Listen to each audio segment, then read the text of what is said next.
আবারও আলোচনায় পটাকা গার্ল নুসরাত ফারিয়া। আলোচনার সমালোচনার ঝড় সামলিয়ে পটাকার জনপ্রিয়তার পর প্রকাশিত হলো দ্বিতীয় ধামাকা।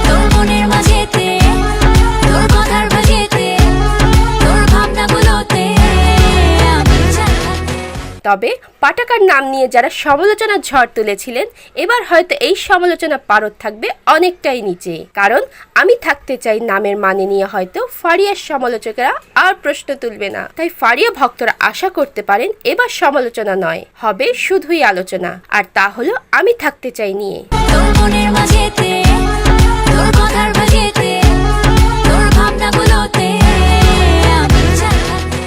ভারতের জনপ্রিয় নৃত্য পরিচালক বাবা যাদবের পরিচালনায় নির্মিত মিউজিক ভিডিওটিতে ফারিয়া হাজির হয়েছেন একেবারে অন্য লুকে। টিজারের প্রথম ঝলকানিটাই লাগে সিলভার কালারের শার্ট অ্যান্ড টপ পরা ফারিয়ার ফিরে তাকানোর চাহনিতে। এরপর রিদিমিক ছন্দে আসে গানের প্রথম কলি।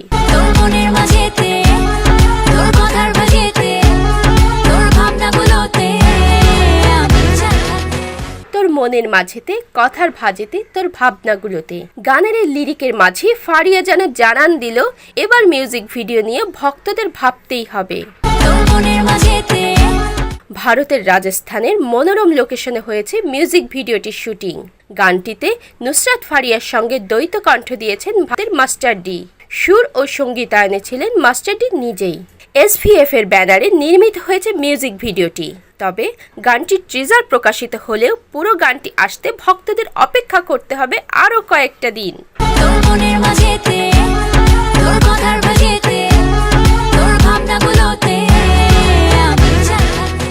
ক্রিয়েটিভ সলিউশনে চোখ রাখো সিনেমা রিলেটেড সকল আপডেটের জন্য। সাবস্ক্রাইব করতে ভুলবে না।